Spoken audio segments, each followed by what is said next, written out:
Flowers are one of the most fascinating sights to behold. Incidentally, flowers also happen to be the site of sexual reproduction, as they contain the androecium and gynoecium, the male and female reproductive organs of a plant. You can see many variations in the gynoecium of different flowers. For example, the gynoecium can be monocarpous, consisting of a single pistil or carpel.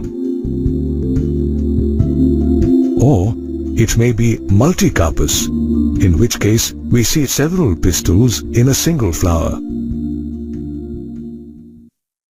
Moreover, a multicarpellary gynoecium may be apocarpous, that is, the pistils are free,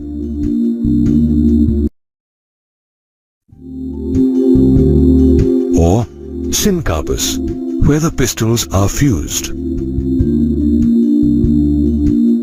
If you observe the structure of a pistil, you will find that it consists of the stigma at the tip, followed by the style in the middle and an ovary at the base. While the stigma is a landing platform for pollen grains, the style, an elongated, slender structure, connects the stigma to the ovary, the basal bulging part of the pistil. Morphological studies of the ovary have revealed that it contains one or more cavities called locules, or ovarian cavities that are surrounded by an ovary wall. Within the locule, you will find ovules or megasporangia that are attached to the ovary wall in a region called the placenta. These ovules may be arranged in free central, axial, marginal, parietal, or basal placentation. Moreover, after fertilization, the ovules form seeds, while the ovary develops into a fruit. Did you know that different flowers of different plant species have a varying number of ovules in their ovaries? A peach, for instance, develops from an ovary containing a solitary ovule. A papaya, on the other hand, has several ovules in its ovary, and that's why you see numerous seeds in the fruit when it is split open.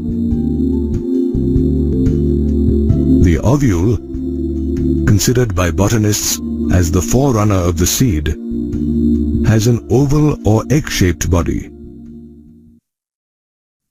It remains attached to the placenta by a stalk called the funicle.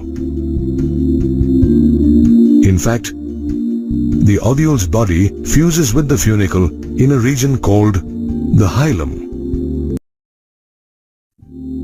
The ovule is well protected with one or two protective coverings called integuments. These integuments later form the seed coat. The integuments cover the entire ovule except at the apex, where they form a narrow opening called the micropyle. Did you know that the micropylar end acts as an entry point for the pollen tube during the process of fertilization?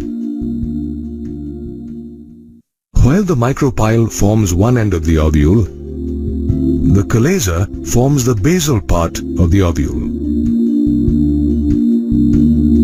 At the chalazel region, we find that the funicle and integuments join the nucellus, the center region of the ovule that's made of a mass of diploid, colorless, thin-walled, parenchymatous cells containing food reserve materials. In the nucellus of a mature ovule lies the embryo sac, the female gametophyte, which develops from a megaspore. This megaspore is formed when one of the nucellus cells, towards its micropylar end, gets differentiated into a megaspore mother cell, which can be easily distinguished from other cells due to its large size, dense cytoplasm, and prominent nucleus.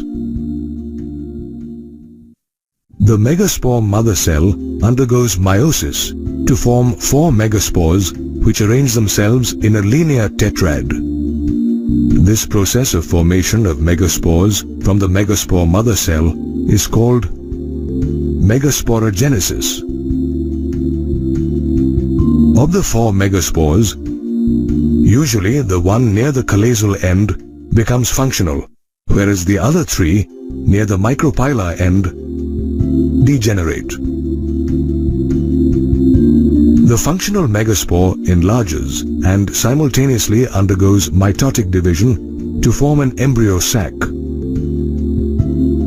This type of formation of the embryo sac from a single megaspore is known as monosporic development.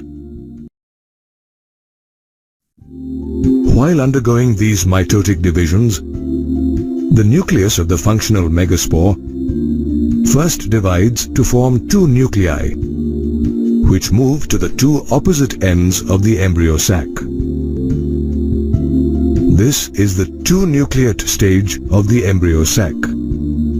The mitotic divisions continue and result in the formation of the 4-nucleate and later the 8-nucleate stages of the embryo sac. A mature embryo sac thus has 8 nuclei after 3 mitotic divisions, which are arranged in a group of 4 at each end of the embryo sac. Interestingly, the mitotic divisions that occur in the megaspore's nucleus are free nuclear, which means the division of the nuclei doesn't immediately trigger cytoplasmic division and cell wall formation. Instead, we see the formation of cell walls only after the 8-nucleate stage, due to which 6 of the 8 nuclei organize into cells. The 2 remaining nuclei, called polar nuclei, migrate to the center of the embryo sac. Thus, we find the embryo sac to be in 7-celled and 8-nucleate stage with 6 cells at the poles and a large central cell with 2 nuclei in the center. Meanwhile, the 6 cells organize to form the typical structure of the embryo sac, which is now ready for fertilization. The 3 cells present at the chalazial end, for instance, group together to form the antipodal cells, which do not have any specific function, whereas the 3 cells at the micropylar end group together to form the egg apparatus. While one of the cells functions as an egg or the female gamete, the other 2 cells are called synergids. If you observe the micropylar tip of the synergids, you will notice special cellular thickenings called a filiform apparatus that guides the pollen grains into the synergid.